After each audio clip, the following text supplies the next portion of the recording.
Today is the fourth Sunday in a series that we're doing on the theme of justice in the Bible, or biblical justice, which to me sounds scarier for some reason.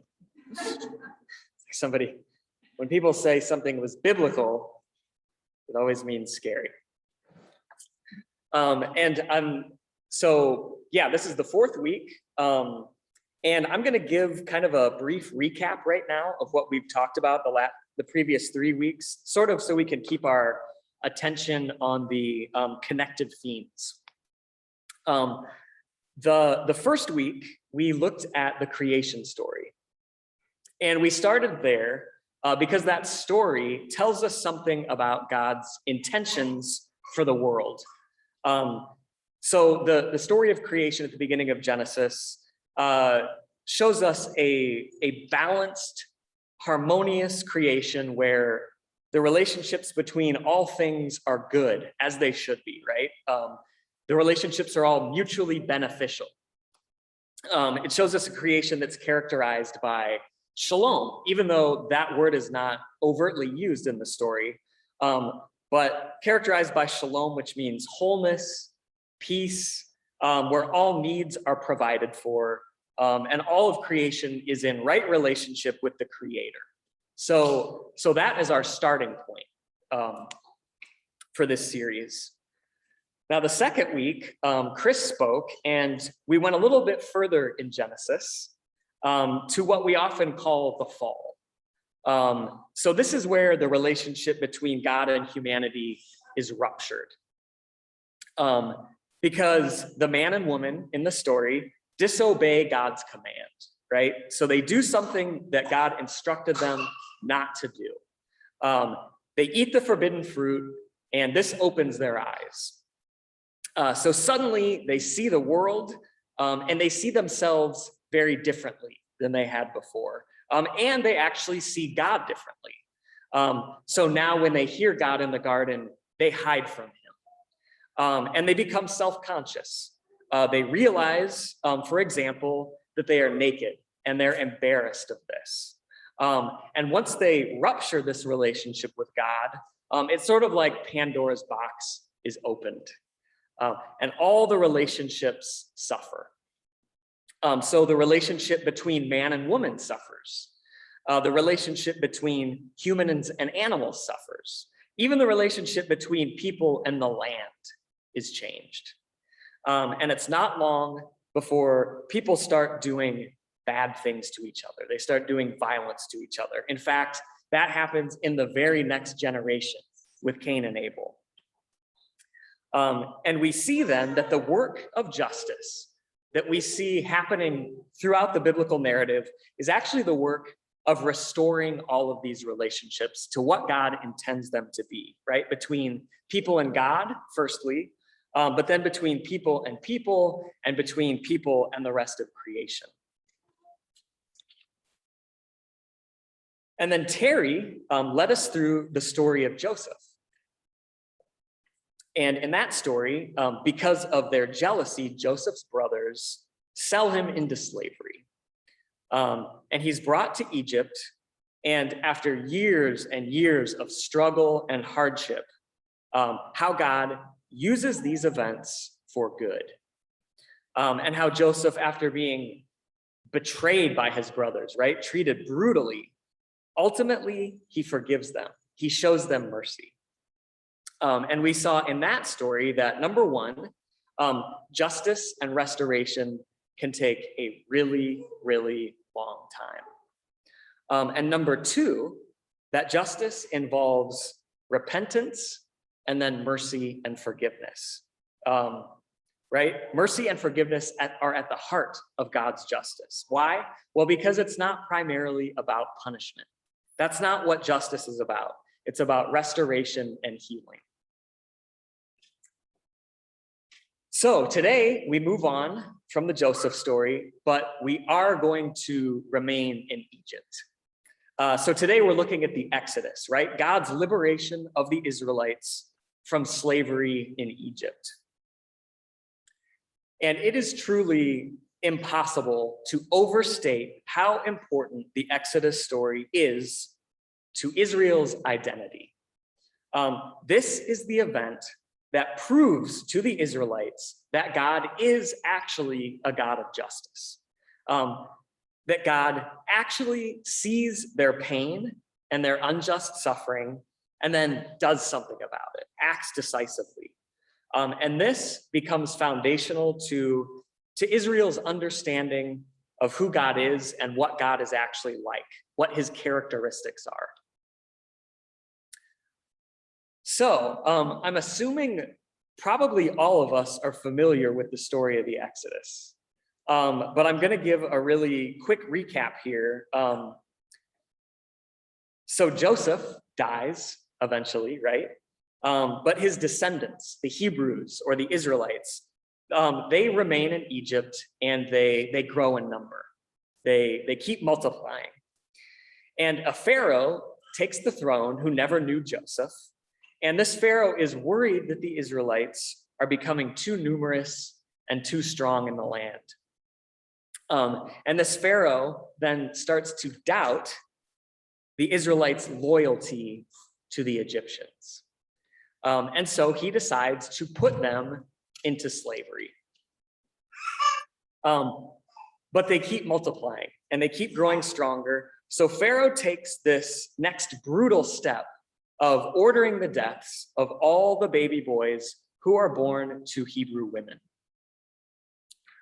But the midwives are crafty. They disobey Pharaoh. And one of these baby boys that survives is Moses. And when he's born, his family hides him in a basket. They put him in the Nile, where he is eventually found by Pharaoh's own daughter, which is a nice bit of irony, I think. And she adopts him, and she is the one who names him Moses. Now, Moses grows up, and one day he's walking, and he sees an Egyptian taskmaster beating a Hebrew slave, and he decides to intervene. And he takes it upon himself to kill this Egyptian taskmaster.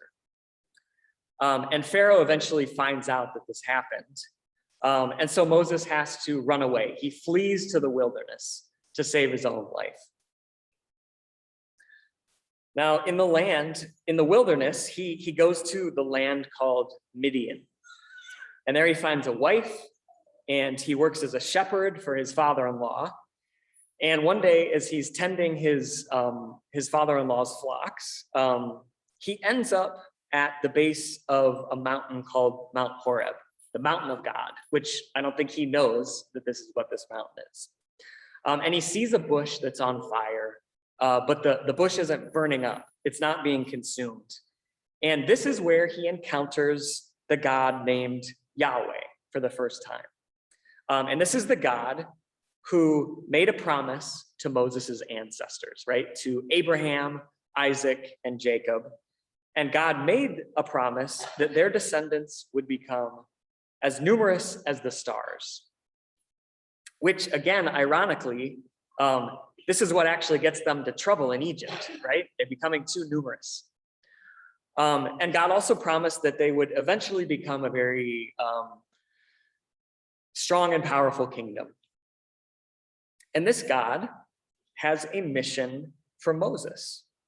God calls him to be God's representative to both the Israelites, or the Hebrews, as they're known in Genesis, but then also to be a representative to Pharaoh and the Egyptians, and to lead the Israelites out of Egypt and out of slavery. And so Moses, with his brother Aaron, he goes to the Hebrews, and with the help of a miracle, the Hebrews believe him. They actually believe that this God sent Moses to them to help them. And then Moses and Aaron go to Pharaoh, and that doesn't go as well. And so there's a series of confrontations between Moses and Pharaoh, actually between Yahweh and Pharaoh. And in these confrontations, God unleashes 10 plagues on the Egyptians. And the 10th plague, the death of all firstborn Egyptians in the land, and even all the firstborn animals of the Egyptians. They all die. And this is the plague that breaks Pharaoh. And so he orders the Israelites to leave. But even after that, Pharaoh has second thoughts. He sends the military to overtake the Israelites. God parts the Red Sea. The Israelites pass through it. The soldiers follow them, and God lets the water return, and all of those soldiers are killed. And the Israelites are then free of their Egyptian captors. And all of this happens because of this God who calls himself Yahweh. Now, I know that's a really brief, incomplete version of this story. But hopefully, maybe it jogged your memories. Maybe you remember more of the story than I actually recounted. There's a lot going on in this story. And admittedly, it is hard to read this story and come away with a single message or a single idea. And so I want to highlight just a couple of things that we can take away from this story, especially how it relates to this question of justice in the Bible and what God's justice means. Now, the very first and primary point is that this event of God intervening with power on behalf of this oppressed group of people called the Hebrews, right?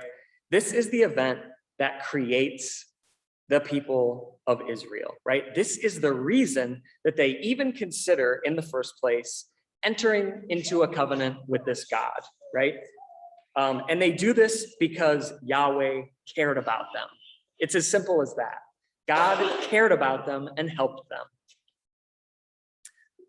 So Exodus 2:23 to 25 says, the Israelites groaned under their slavery and they cried out. Out of the slavery, their cry for help rose up to God. God heard their groaning, and God remembered his covenant with Abraham, Isaac, and Jacob. God looked upon the Israelites, and God took notice of them. And when Moses eventually encounters God at the burning bush, this is what God says to him. This is Exodus 3, verses 7 through 12. I, God, have observed the misery of my people who are in Egypt. I have heard their cry on account of their taskmasters. Indeed, I know their sufferings, and I have come down to deliver them from the Egyptians and to bring them up out of that land to a good and broad land, a land flowing with milk and honey. The cry of the Israelites has now come to me. I have also seen how the Egyptians oppress them. So come, I am going to send you to Pharaoh to bring my people, the Israelites, out of Egypt. So it's a simple point, but it is deceptively profound, or deceptively simple. This God, Yahweh, sees their misery. He hears their cries. Now, this idea of God, or in that time, in the ancient world, any God, taking notice of a people's pain and suffering. That might sound natural to us. It might sound second nature to us as people who have probably been taught all our lives that God loves us and cares for us. That seems natural. But in the ancient world, this is not a common assumption at all. That a God would go out of their way to alleviate human suffering. That a God would say, I know their sufferings firsthand, and I will do something about it. That was and is a very profound idea. And this principle of this God, Yahweh, caring about them and using his own power to fight this injustice on their behalf, this forms the absolute foundation of how the Israelites see this God, Yahweh. as a God who used his power to set them free for no reason, for nothing that they did, who used his power to right this injustice. And this is why throughout the entire Bible, the Israelites, and then eventually these new followers of Jesus, they never give up on this idea of God's essential goodness, or of God's essential dedication to justice or righteousness. Now, of course, throughout the scriptures, they do cry out to God and ask, why are you doing this? What are you up to? What are you waiting on? Why don't you enact justice right now? They struggle with it, seriously, just like we do. But it's almost like they can't shake this conviction that this God is actually essentially good and essentially just. Now, this next passage that I'm going to read is, I think, is especially revealing. So here, Moses and Aaron, this is when they initially go to the Hebrews for the first time to explain this crazy thing that's happened at the burning bush, and to try to convince them that this God Yahweh has sent them. This is Exodus 4:31. The people believed, and when they heard that the Lord had given heed to the Israelites and that he had seen their misery, they bowed down and they worshiped. So again, God sees and God acknowledges that this injustice that they are undergoing, and sees and acknowledges this pain and suffering that they're experiencing. And when they realize this acknowledgement, they bow down and worship. And I think this is a really profound insight, that at the heart of our worship of God is God's acknowledgement of our humanity's dignity, right? And that is an element of justice. So that's the first point that I want to make, that the Exodus and God's care for the Israelites and God's acknowledgement of these injustices done to them, right? This forms the foundation of how they see God as essentially good, and that righteousness or justice is, that is at the heart of who God is. That is God's character. The second and final point that I'm going to make is that God, for better or worse, doesn't do this work of justice, right, of liberating the Israelites. God doesn't do this alone. God draws Moses and Aaron into this story and into this work, right? He calls representatives. And as I was reading the story this week, I thought, man, this whole thing could have been way easier. Why even mess around with Moses and Aaron? Why take the time? Why kind of handhold them the whole way? Why the long, drawn-out process? And it's not as if God calls an impressive person to be his representative. Moses is going to talk to Pharaoh, right? The ruler of a powerful kingdom. This was an empire, an extremely powerful figure who believed himself to be a god. The Egyptians thought that Pharaoh was a god too. This is who Moses is going to talk to. And Yahweh chooses a shepherd who can't even really speak well. Scholars think he may have had a speech impediment because he's saying, I can't speak well. And this is who God chooses to be his mouthpiece, right? Moses says, who am I that I should go to Pharaoh and bring the Israelites out of Egypt? And he keeps saying this until God finally relents and says, fine, take your brother, which I don't know why that seems funny. All right, just take your brother, whatever. So in this work of justice, God, for better or worse, does not take the easy way, right? God enlists people, weak, scared people who don't necessarily even want this responsibility. But for some reason, this is how God chooses to reveal himself and to reveal his power. And it reminds me of the Apostle Paul, who says, God's power is made perfect in human weakness. And this is what we see in Moses. And this is one of the ways that God does justice. So there is a lot more that could be said about the Exodus. There are many, many really disturbing parts of this story that I didn't even address. But for our purposes today, I'm going to leave it at that. Number one, this event is the foundation of God's character and identity for the Israelites. That God sees their suffering, that God cares, and that God does something about it. Number two, God doesn't make it easy.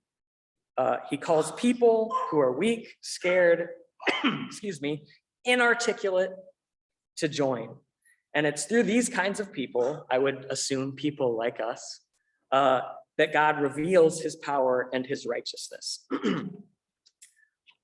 So now we usually take a few minutes for any questions that you have, any disagreements that you might have with what I said, or just comments, ways that maybe God spoke to you. So I'll open it up.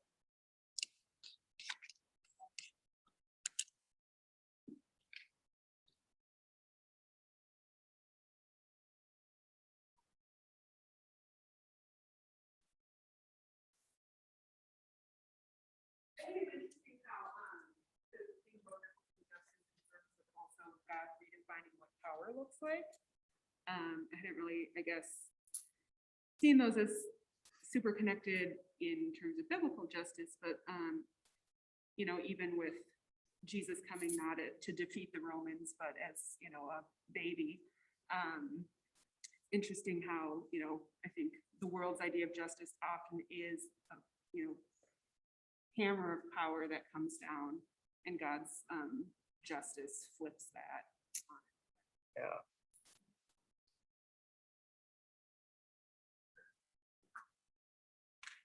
I wonder, Adam, if you can speak a little bit to, I thought you were going to use as an example that 10th plague to talk about God waging justice on the Egyptians, and I wonder if you could do so from the light of an Anabaptist nonviolent context. I knew I was going to get this question. I thought you were going to go there in the sermon from the article. I just wonder how. I don't expect you to have an answer, but how is a way that you process through that, or what conversations that you're aware of? Yeah, because that's kind of where I was going as well. Like like Jesus was God was establishing his identity as this and this and this, but like distinctly to the Israelites and not right. To the world at large. Yeah. Yeah. Couple thoughts on that. Well, from an Anabaptist perspective, God does not ask the Israelites to kill the firstborn, which is, I guess, a positive. God tells them, I am going to fight for you. I'm not going to ask you to do that.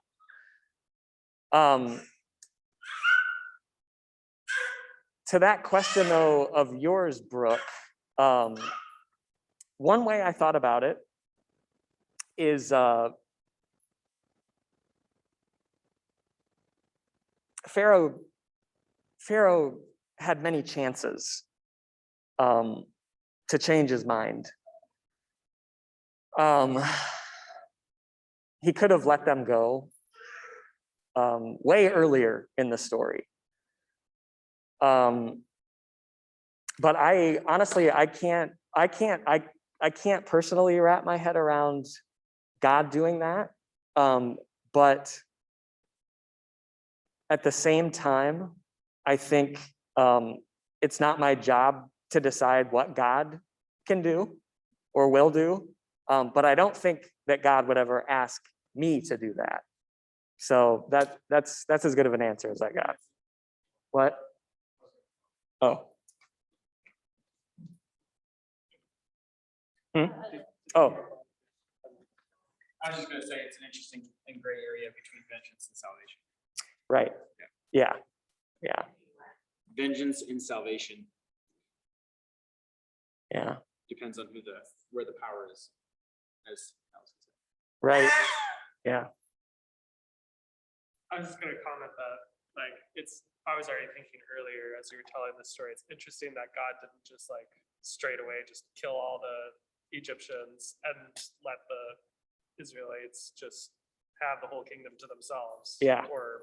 Or even make the Egyptians into the slaves of the Hebrews. right, And I think it's interesting, sure, on the point of like, it's like a path of lesser evils, which I don't think that kind of utilitarianism right, is also a good thing that I don't feel positive about that either. But maybe more so, I think it's interesting that the journey was important, that it wasn't just about the Hebrew people flourishing in Egypt. It was important for them to go to the promised land, and that journey was an important thing. Because God surely could have just, again, wiped out everybody there and said, here you go. This is as good a land as any. You can Right. flourish here. So I just think that's an interesting. yeah. And, like, if we think about it from kind of a literary perspective, the Pharaoh was the one who ordered the murder of all the Israelite children, right? The boys. And so there's kind of a symmetry there in some ways. And also, God calls Israel his firstborn people. And so I think, I tend to read this story kind of as in a literary way and like almost metaphorical. And also, at the time, ancient people believed that their gods were warriors who fought on their behalf. And I think from the Old Testament up through the New Testament, I think we kind of have a progression of revelation. Yeah. I don't want to overstep here because I know it's my first time, but No, it's great. I think a kissing cousin to that particular question about this notion of nonviolence despite this killing of the firstborn is another, I would say, controversial question. Why did God allow for the Israelites to kill off everybody in the promised land, the book of Joshua? And the way that I've seen that explained, which is similar to what you, I think, suggest as an answer, is that God gave them hundreds upon hundreds of years to find him, to seek his righteousness.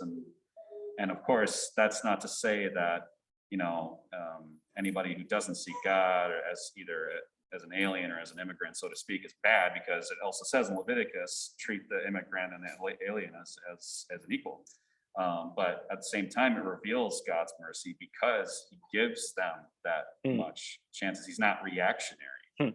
So I don't know if that helps with that same line of questioning, but I mean, that's the way I've seen that explained as well. Is Yeah. that it's definitely there's a lot more mercy than meets the eye there, especially on God's perspective. Not to mention the Israelites don't even kill off everybody anyway, so Right. not to get too graphic.